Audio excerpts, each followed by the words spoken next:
Hey, Tracy, welcome to the His and Her Money Show. Hello, Tracy. Hi. Hello. We are excited to have you here because you have been hard at work and you are now debt free. And Yay! we're super excited that you are here to share your experiences with everyone that's listening right now. But before we start jumping into your story, can you just say hello to everybody and let them know what you are all about?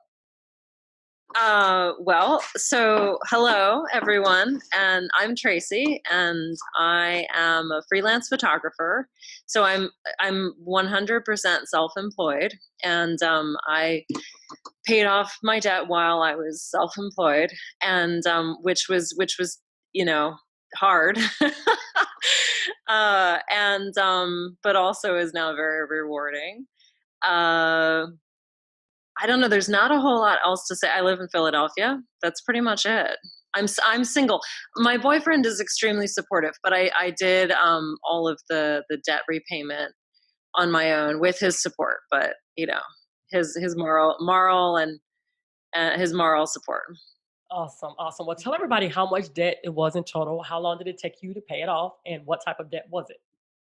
So it was well, okay. So at its peak, my debt was $88,000, and I've kind of so what that was primarily student loans. It was it's hard to say the exact number uh, from that time, but it was an undergraduate student loan that was maybe around, at that time probably about 12,000, a graduate student loan which was like 36,000, I'd say, credit card debt, a car loan, and then there were small things in there like my cell phone, that was on a payment plan, and that's pretty much it. It was those things.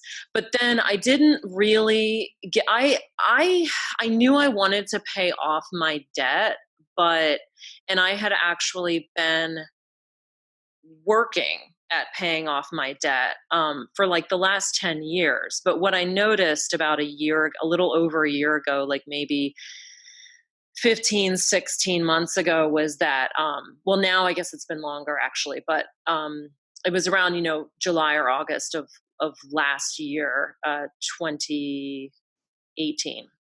I noticed that even though I believed that I was serious about paying off my debt, it actually just kept going up. And that's where that 88,000 number comes from. So when I went back and looked at all the numbers, I realized that at its highest point it was 88,000, and that was in let's see, when was that? I have a little chart that I made. Um, that was in April of 2017 that I have that number. And it was in August of 2018, it had lowered. And so by then it was 75,000 because I was focused on trying to pay it off. But so it had lowered to about 75,000 at that point. But that was when I started to look at things really more seriously and realize that I was in this sort of constant cycle of like it going up and then down a little and then up higher and then down a little and then up even higher again. And I realized that I really needed to start making some serious changes if I was going to change that pattern. And so it was in August of 2018 when I got really serious about actually paying it off for real, and not having it secretly keep increasing somehow. Yeah. What do you think was the difference though? Because you, for a decade, you knew, quote unquote, knew that you needed to do something. You knew that having this debt around was not a good idea. And so you were making attempts, and those attempts were not successful. And then something shifted in you in 2018. Hmm. Well, there was a minor shift in 2017 because then you started Hmm. making efforts and it actually started to go down. But you got Hmm. like super serious in 2018. So at these different points in your journey, what do you think the big difference was? That big 10-year window where you knew to do better, but better wasn't happening. Then you got a little serious, then you got serious, serious. Yeah, yeah. I think it was a combination of factors. I really, by the time I got to 2018, I was just, and I hear people say this on your podcast a lot. I was really tired of being tired. Like I was becoming, just super exhausted. I was having to work, a lot to keep up with the debt payments, because also being self-employed, like you figure, eventually when I did the math, like, if I had $1,000 in minimum payments that I needed to make each month, which was about where it was at that time, I actually have to make something like $1,500 or $1,600 to pay off that $1,000 in minimum payments, because 600 of that is gonna go to pay taxes. So like, that's like $1,600 a month that I was having to make as a freelancer, just to pay debt. And that's not even like, paying my basic expenses. I mean, that's in addition to paying my basic expenses plus my business expenses, and it just was like, I was just drowning, and I knew I was drowning, and I was tired all the time and just working like a crazy person, and I wasn't getting anywhere. And, it's like, I'm 41 now, and in my 20s, and 30s, working like a lunatic to keep up was like, kind of fun, and I didn't pay too much attention to it. But like, by this time, like, you start getting kind of tired, and it's like, I can't keep doing this forever. There's gotta be a stop somewhere. And also, I mean, probably, partly because of my age as well, like, you know, I didn't have a retirement plan. I had virtually nothing in retirement, didn't own any kind of property. I was realizing that I was getting older and I wasn't going to have any security as I aged and as I started to have health problems, and that, something really needed to shift along those lines too. At that time, I think I didn't realize it at the time that it was happening, but my father passed in July of 2018. And I think that was also, I didn't know it then, but I think it really kicked me into high gear, because I spent like almost a full month in Florida, dealing with him being in the hospital and the family stuff. And there was a lot of stress about working while I was there, doing things I needed to do, like editing and stuff on the computer, and not, and the financial stress of needing to spend that much time away, and, and not be up in Philly where I could, work more easily. And that, I think, kind of got the wheels turning too. I was like, I don't want this kind of life where I can't be there for my family because of my dad. I mean, that's that's really not okay. So I think, a lot of those factors just all came to a head at that time. And I was like, I'm kind of an all or nothing person. So once I do have this like mental shift, it's sort of like, okay, it's full steam ahead. And I got going.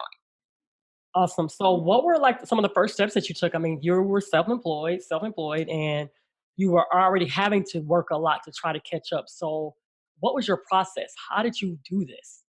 Right. Okay. So for me, because I was self-employed, and also my income is and was very unstable. Like it would go up really high one month and then drop, like it was, depending not only on how much I was working at certain times of the year, but also when people were paying me. I could have like no income for 2 months straight and then suddenly have, a ginormous check come in. And so, but because of that, and because, as you pointed out, I was skating so close to the edge already, I didn't have a lot of room to increase my income, or at least I didn't think I did. And so initially, my initial first steps were, well, to number one, to start looking out for a community that could help me. And I was a pretty big podcast listener, and I was familiar with Dave Ramsey, but I didn't really personally, I didn't respond very well to his podcast because he's really into like the tough love. That's my impression anyway. And it just didn't like, it didn't motivate me as well. So I started looking around and I really, I found podcasts about frugality and stuff, but I was already pretty frugal, I thought, I mean, like I always shopped at Goodwill and, stuff like that. So when I found your podcast, I was super excited The because His and Her Money Show? yes, What? yes, yes, Sweet. the His and Her Money Show. I was super excited about it because right away when I started listening, I was like, okay, you're very into like everybody kind of doing what works for them, and just taking that first step, but also the experiences, like listening to people talk about what they had done was, extremely helpful for me. And that actually, like listening to those experiences were what helped me to make that final mental shift where I realized that I was the one who was creating that debt, that I kept saying like, oh, I have to get a car payment on a relative. I got like a 3-year-old, from the dealership type car, but, like that was a choice, that was a choice that I made that I thought I, had to make because of my job and how, that it was necessary for my job. But really, it was still a choice, that I chose to accumulate that debt. And there have been a lot of moments like that, a lot of my debt is career related. And I think that I could have made different choices that might have actually even benefited my career better if I had stopped and said, maybe I don't actually need to take on, $40,000 to make this step forward, in debt. Like maybe there's another way that I could, I could cash flow myself, but I wasn't looking for those solutions. So when I started listening to your podcast, I realized that I needed to start looking for those solutions for myself, that nobody else was going to do it for me. And,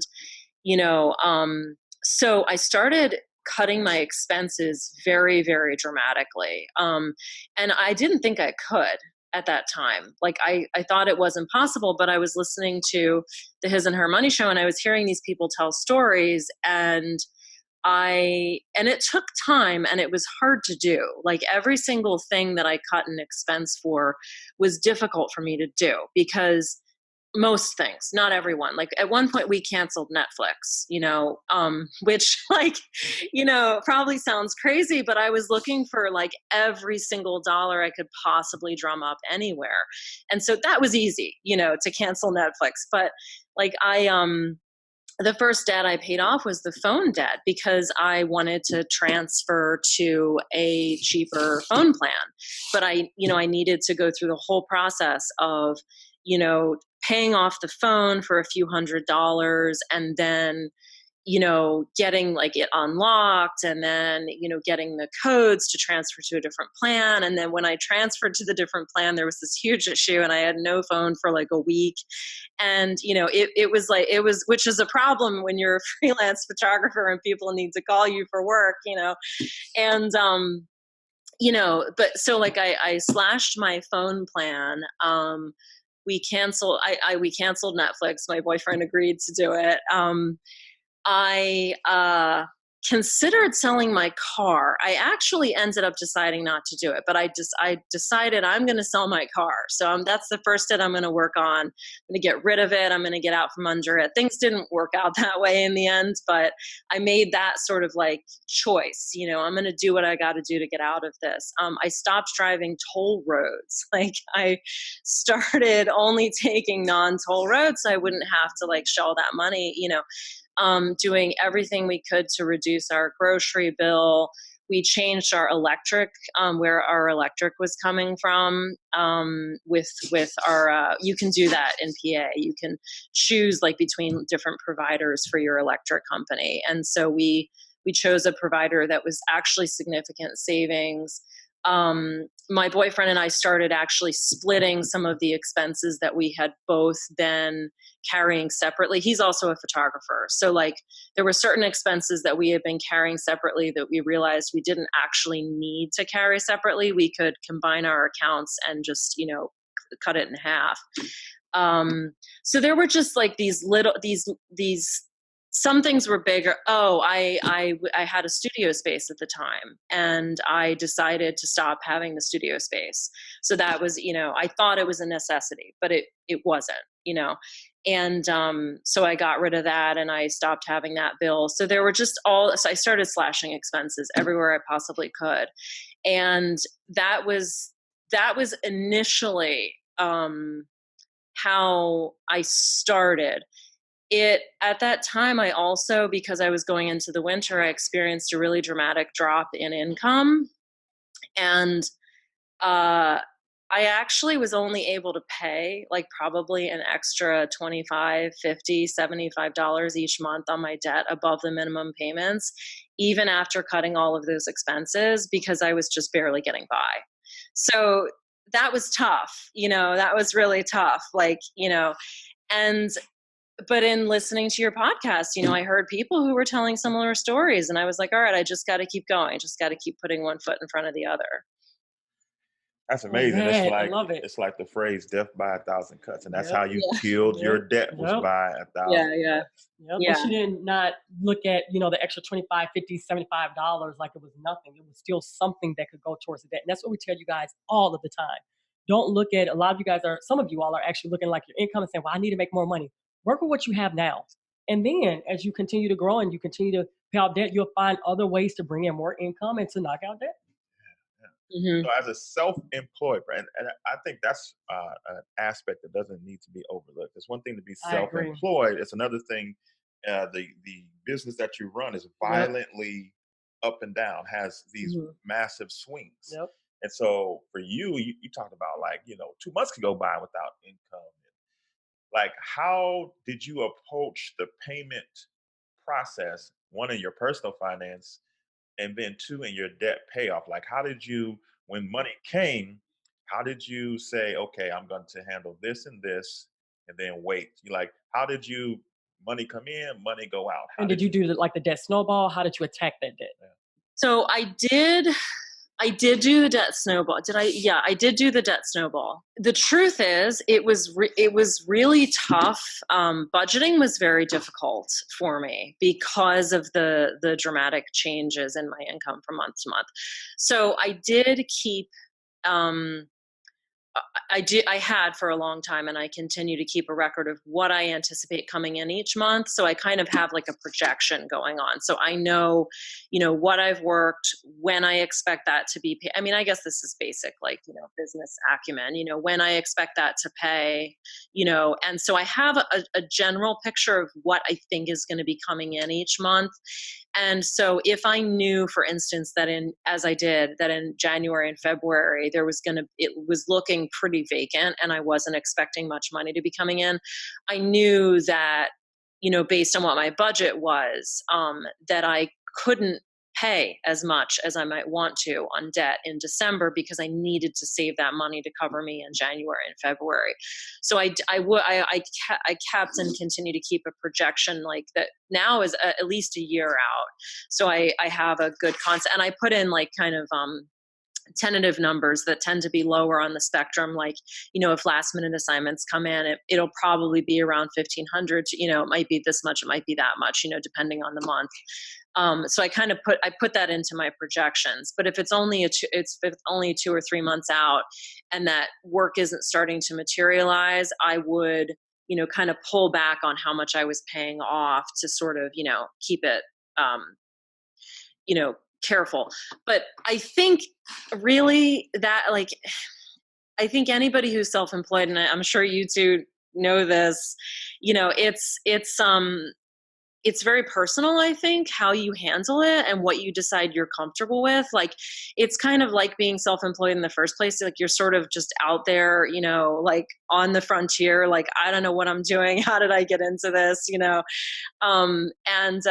I never really saw myself as an entrepreneur. I just ended up self-employed because I love photography, and so I think you kind of it's a similar thing. Like, you just sort of have to figure it out as you go along with the debt payoff too. But I will say that for me, two of the really, really key pieces were doing the budget, like doing the budget and knowing what I was spending, what I thought I was spending each month. And because that gave me that it enabled me to project. But then also the second thing that was extremely helpful was keeping a spending record, and that was something I got. A lot of people on your podcast said that, and I was like, well, they're all saying that they're doing these spending records, and that if you're really serious about paying off your debt, you should do one. And I'm not doing one, and so I'm like, so I guess I'm not serious, and so I started keeping the spending record. It was difficult, because you have to write every single thing down, and and you're on the go and you're in different places, and so I was like, all right, let's make this happen, let's really do it. And it was actually quite enlightening to realize, where my largest expenditures were, where I was lying to myself, about how much I was spending, and get, serious about how to cut those expenses. And it also gave me a much more clear picture about how much I'd be spending in the future too. So I highly, highly recommend the spending record, even if you're self-employed, even if you feel disorganized, even if you think that, nothing is going to help you, like it'll probably help you. It will help you. Beyond that, the only other thing is that I did keep a larger emergency fund for the reason that I was self-employed, because if there was I didn't want to go into further debt. That was like kind of, priority number one for me because of the pattern I'd been in before. And so I think at that time, my emergency fund was 3,000, which is, higher than Dave Ramsey recommends and higher than I see a lot of people doing. But it was just because my income was so all over the place. Yeah, I actually think that's very wise. We Yeah. tell people, like we said, personal finance is personal. Personal. We don't care. Just get one started and make sure that you have one. So I love, excuse me, I love that. Does your credit score have you down and looking for solutions? You may just find the answers you're looking for with Credit Sesame. Credit Sesame is your solution for a free no-hassle credit score, credit analysis, and tips for managing your money. They are here to help you take control of and have the tools you need to bring about a bright financial future. Get empowered today. There's no credit card required. Receive identity theft protection up to $50,000. And discover a marketplace for credit and loan officers that will help you get to your next level. Visit hisandhermoney.com/credit sesame for more details. I do want to ask about the self-employment side. Mm-hmm. Because we get a lot of people that actually are running their own businesses, and they don't realize that they're actually underpricing themselves.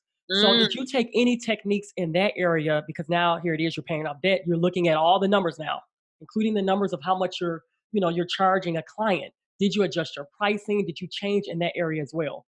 Yeah. Okay. So that's a really good point. So that is actually something that I started looking at before I got really serious about paying off my debt. And I read a book that my sister recommended to me because she said to me one day, we were talking on the phone, and she said, I think you might be a chronic under earner. And I was like, what is that? And oh man, I'm going to have to look it up and maybe, even email it to you, because it's an older book. It was written in like the 80s or something. But what's funny is that it really still applies. Everything is still the same. It's called like Earn What You Deserve. Earn What You Deserve. And then the kind of subtitle is something like, a step-by-step program for, the chronic under earner. And so it is directed at freelancers who are undervaluing themselves, who, for whatever reason, baggage from your past, or the way you were raised, or the mentality you grew up with, or you are afraid or don't want to ask for what you truly are worth. And so I had started implementing those steps. It was hard for me, and I had to get more severe about it when I got really serious about paying off my debt, because yes, I was very consistently not asking for reimbursement for expenses I should have been asking for reimbursement on, or you know quoting too low of an estimate for people that because I was afraid I wasn't going to get the job. But then, you end up working 3 jobs for the same price of one, and, not doing as good a job on any of them. And so I started implementing those techniques, which I do think is really, really crucial. And then interestingly, things were looking pretty scary, like really, really scary around December, January. It tends to be a really slow time for me. And, here I had cut all my expenses and was looking, at paying like $25 off a month on my debt. And, and my, at one point in January, my health insurance premium went up, like it like skyrocketed. And, because I didn't qualify for as much of a subsidy, because I had been working so hard to like try to pay off my debt throughout the year. It's just, it snowballs, the debt snowballs too, like it gets bigger and bigger, and it prevents you from doing more and more things, and you have to sacrifice more and more. You just get into a deeper and deeper hole, when you have that kind of debt. So it was actually a blessing that I had cut so many expenses, because if I hadn't, I wouldn't have been able to pay my health insurance premium, when it went up like that. So even though that was discouraging, I kept moving forward. And then I did actually have a client contact me around January for this massive, massive job. And I was really careful to negotiate and be tough about it at a time when I was really afraid to be tough, because my finances were looking so scary. But I was like, I have to do this. I have to, interrupt this cycle that I'm in, and make different choices and do different things. And I did end up booking the job. And the reason I was able to pay off all my debt in about 13 months was largely due to that job, and then several others where I did the same thing after that. And I was really tough about the estimates I gave people and how I bid on the jobs. Like I got tough, basically. And that ultimately, step 1 was cutting the expenses, and step 2 was increasing my income. Yeah, I think that sequence is probably what people need to listen to very carefully. Before she was able to make some big payments and make some progress, she learned how to live Right. small. She took a hard evaluation in the mirror, Mhm. not at external circumstances. Mhm. She looked at what she was doing with her finances, and she made the changes Mhm. to her habits that built up discipline within herself that allowed her to make. Because Mhm. let's be clear, when you, because it sounds like you made the cuts and you're only able to do 25, 50, 75, but then when these jobs would come, you would have to send a massive payment in order for you to have knocked out Yeah. 75,000, a little bit over a year. So that in of itself takes Yeah. discipline to say, I'm about to send this X Mhm. $1,000 to this company. That's not easy It's not. to let go of, especially when you are in the type of industry where your income goes up and down. It's much easier to keep your fist closed than to have the discipline to live small and send these big payments to your debt. So talk about the mental strength that you needed when those checks did come and it was time for you to send those payments in. Right, right, right. So I budgeted all of that into my projection as well. I would budget it in and say, okay, I know I'm going to be sending this much off at this time, and it's going to pay off that much, and so yeah, I guess I hear people say this too, because it had already been sort of projected and I knew that I was going to send it out. It was like it never existed in the first place. There was, I think, a little bit of you know, serendipity, because some of my clients, at that time, ended up being like extremely slow to pay clients. And so it caused me to have to really it was amazing because here I'm working so hard and I'm like, I'm real because I was really working like a crazy person and it was tough, and yet I had no money coming in. And so I had to continue, operating on this super, super shoestring budget. But in a way it was like, it was kind of a protection, because it prevented me from allowing my standard of living. It prevented it from like kind of rising little by little, just, oh, I have some money coming in and there'll be more coming in. So it's okay. I can just spend on this or that. I couldn't even do that, and so it's almost like, it's like it was meant to be. I think, but I do think the budget helps, in keeping that discipline. And like I said before, like listening to the podcast and hearing people who are doing it, for me, it was just so crucial, to listen to those stories and be like, I want to do it too. And here's how they did it. And taking the lessons that people had learned and, really listening and implementing them in my life helped to keep me motivated. So let's walk through that moment when you paid off that last debt payment. Oh my gosh. So, it's weird. It's like, I almost don't, I mean, I hate to say this, but I almost don't remember because it was all just, it's like everything that came up to it was tough. Well, so what happened with the very last debt? Okay. Well, part of the reason I'm having trouble remembering is it went down kind of strangely. It was my student loan, and what happened was, so it was, I also received an inheritance from my father, and it wasn't ginormous. The majority, it ended up being about, it was actually, I mean, maybe it is ginormous actually. It was about a third of the debt. So it was a little under 25,000. And so that was what saw it through, was his, his gift. And, so that was less than my student loan was at that time. And I knew I had some idea of when that would be when it would be coming in, but I didn't really know precisely. And so I had been really throwing money at my student loan. But what was happening was, like, I was making these large payments, and then I would go on, large being like, 1,000 here, 1,200 there. I mean, those were big payments to me.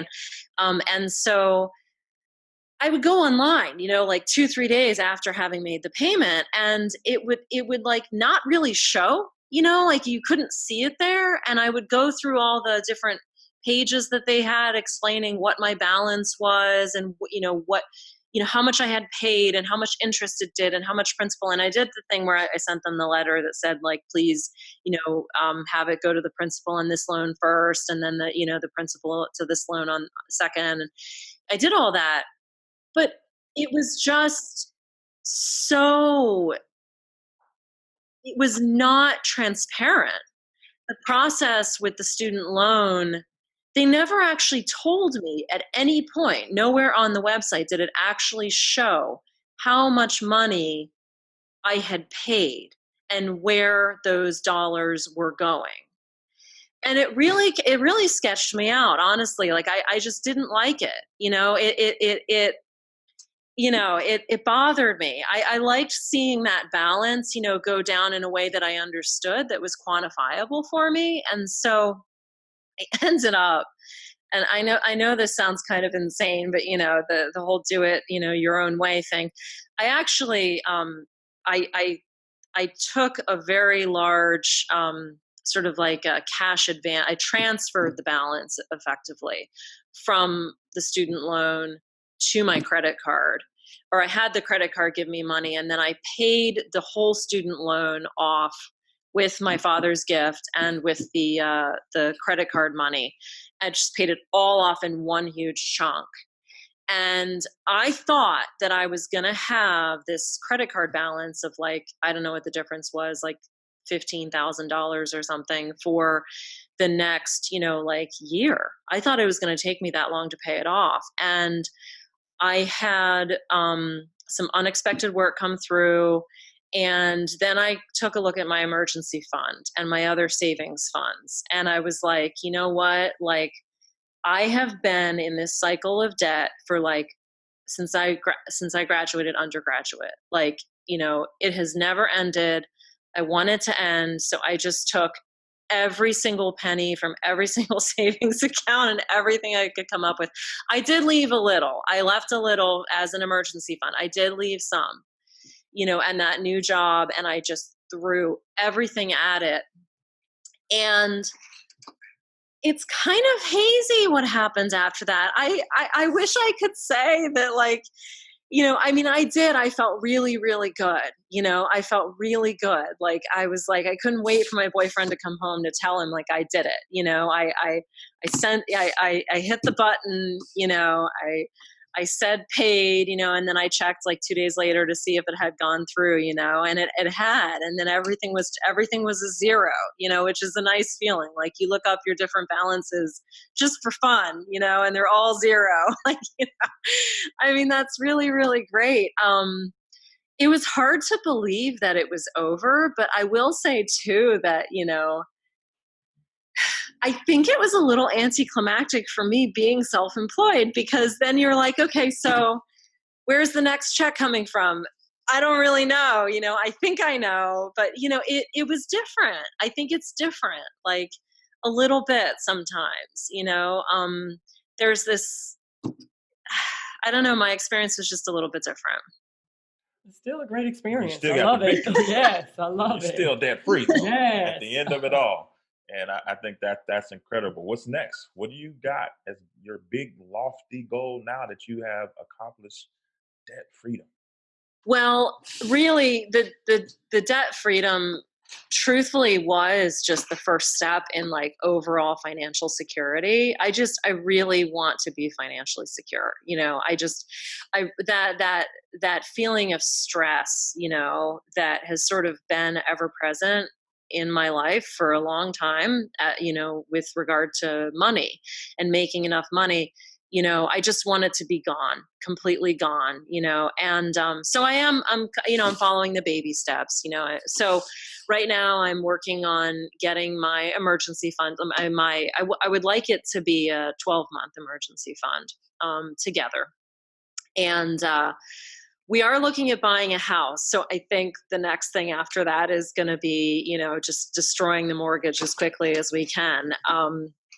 And but these are all things that you know I I have career goals. There are things that I've wanted to do in my career that involve more traveling, that involve upfront money, that I haven't been able to do for years because I just didn't have the capital. And now I'm saving the capital, and I can think about saving the capital to be able to do those things, to upgrade gear if I need to.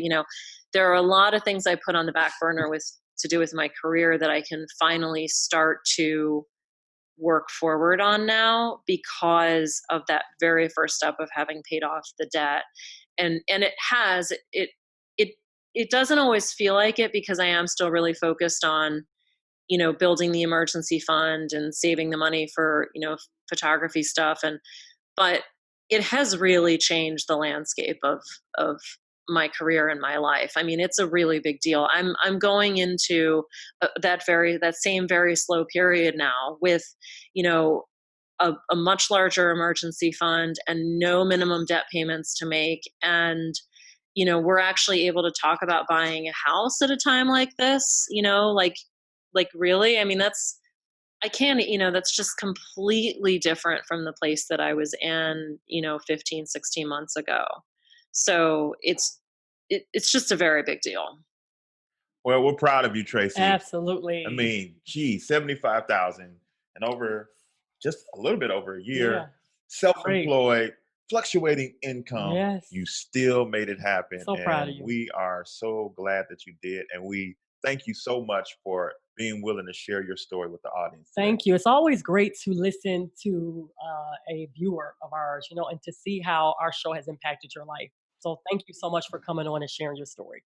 You're welcome. I remember one time in your Facebook group, somebody said like, does anybody else fantasize about what they're going to say when they go on the His and Her Money show? And I was like, oh my gosh, I think about that all the time. Like this is so hard right now, but when I when I've paid it all off, I can tell Talent and Ty all about it.